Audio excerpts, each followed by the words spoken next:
জনাব বিপিন নুরুল হক নূর আমাদের মাঝে উপস্থিত হয়েছেন।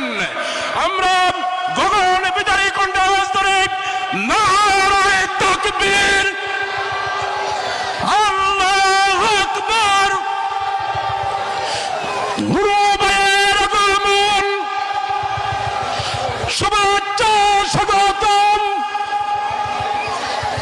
নারায়ে তাকবীর, আল্লাহু আকবার, আল্লাহু আকবার, নারায়ে তাকবীর, নুরু ভাইয়ের আগমন, শুভেচ্ছায় স্বাগতম, শুভেচ্ছা স্বাগতম, নুরুল ভাইয়ের আগমন, 17 নম্বর সেক্টরবাসীর পক্ষ থেকে, লাল গোলাপ শুভেচ্ছা, উত্তরবাসীর পক্ষ থেকে, লাল গোলাপ শুভেচ্ছা, লাল গোলাপ শুভেচ্ছা, উত্তরবাসীর পক্ষ থেকে। আসসালামু আলাইকুম।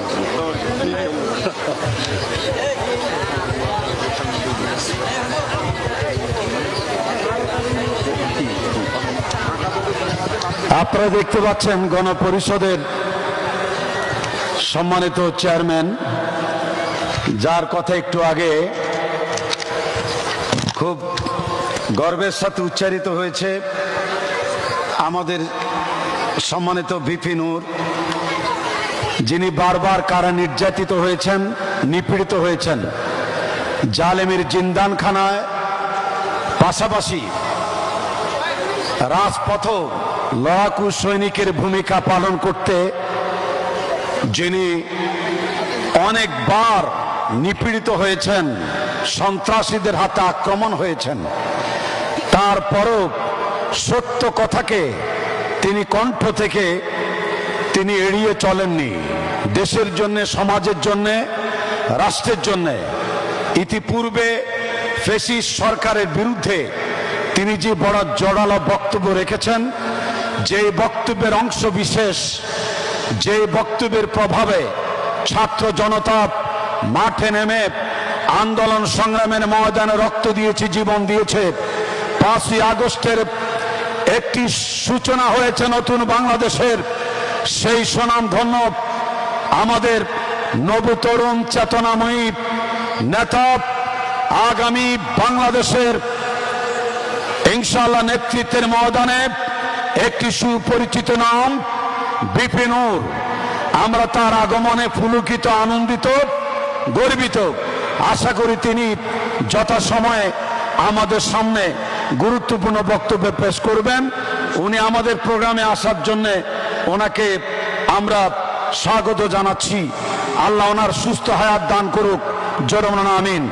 লড়াইয়ের ময়দানে, ইসলামের ময়দানে লাল সবুজের পতাকার এই বাংলাদেশে 26,000 বর্গ মাইলের, এই 56,000 বর্গ মাইলের এই বাংলাদেশে মসজিদ, মাদ্রাসা, এই বাংলাদেশে উলামায়ে কেরামের বাংলাদেশে কোরআন সুন্নাহর আলোকে ইসলামী সমাজ ব্যবস্থার আন্দোলনের প্রাথমিক দেশক হিসাবে, লড়াকু সৈনিক হিসাবে বিপি নূরকে আমরা দেখতে চাই।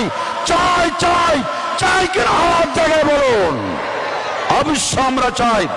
সেই কোরআন সুন্নাহর ময়দানে, লড়াইয়ের ময়দানে ওনার জোরালো ভূমিকা ভবিষ্যতে কামনা করেই আজকে ওনাকে স্বাগত জানাচ্ছি। ধন্যবাদ। পরবর্তী প্রোগ্রাম আমাদের নেসান আহমদান নাসিরি সাহেব, যিনি শুধু বাংলাদেশ নয়, সারা পৃথিবীর বিশ্ববিখ্যাত একজন হাফেজে কোরআন, হাফেজ গড়ার কারিগর, মার্কাজুত তাহফিজ ইন্টারন্যাশনালের প্রতিষ্ঠাতা, চেয়ারম্যান, ফাউন্ডেশনের চেয়ারম্যান।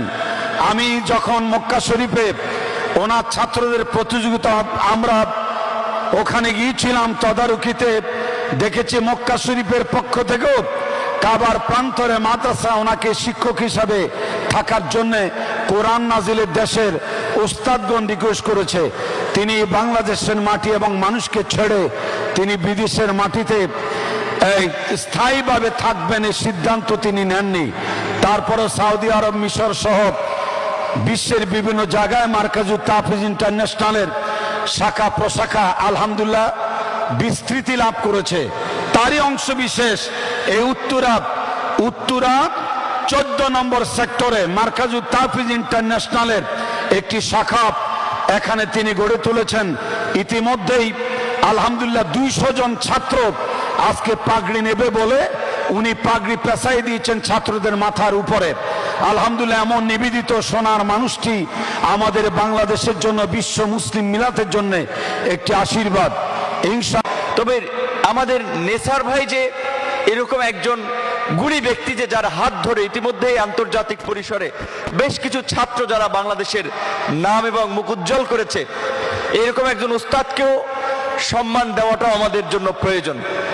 আমরা ইনশাল্লাহ আমাদের জায়গা থেকে আমরা চেষ্টা করব, এবং আমি এইখানে একটা জাস্ট আপনার হাদিসের কথা বলে শোনাতে চাই আপনাদেরকে, যে আব্দুল্লাহ ইবনে ওমর ইবনুল আস রাদিয়াল্লাহু আনহু হতে বর্ণিত, তিনি বলেন, আল্লাহ রাসূল সাল্লাল্লাহু আলাইহি সাল্লামকে বলতে শুনেছি, আল্লাহ তার বান্দাদের অন্তর থেকে ইলম ছিনিয়ে নেয়ার মতো তুলে নেবেন না, বরং আলেমদের উঠিয়ে নেয়ার মাধ্যমে ইলমকে উঠিয়ে নেবেন।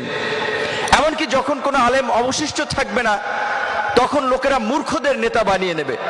তারা তাদেরকে দ্বীনের বিষয়ে জিজ্ঞাসাবাদ করবে, অতঃপর তারা অজ্ঞতা সত্ত্বেও ফতোয়া প্রদান করবে, ফলে তারা নিজেরাও পথভ্রষ্ট হবে এবং অন্যকেও পথভ্রষ্ট করবে। তাহলে এই ছোট্ট হাদিসের মধ্যে দিয়ে আমাদেরকে প্রকৃত আলেম ওলামাদের এবং জ্ঞানী গুণীদের যে মূল্যায়নের একটা বিষয়, সেটা কিন্তু আমাদেরকে নির্দেশনা দেওয়া হয়েছে। নিশ্চয়ই আমরা এরকমের গুণী আলেম এবং উস্তাদদেরকেও আমরা তাজিম করব, তাদের সম্মান করব, এবং তার ছাত্ররা, বিশেষ করে আজকে যারা এই যে 200 জন হাফেজ বের হয়েছেন, আমি ভাইকে বলেছি ছাত্ররা রোজার সময় তারাবি পড়ায়, যদি তাদের সবার সময় হয়, যেহেতু এই বাংলাদেশে প্রতি বছর অন্যান্য জায়গা থেকে অনেক হাফেজ বের হয়, সবাইকে আমরা পারবো না। আমি যেহেতু এই প্রোগ্রামে উপস্থিত ছিলাম, আমাদের পক্ষ থেকে এই ছাত্রদেরকে একটা বিশেষ সংবর্ধনা দিতে চাই। যদি তাদের সুযোগ থাকে তাহলে আমরা সেটা করতে চাই।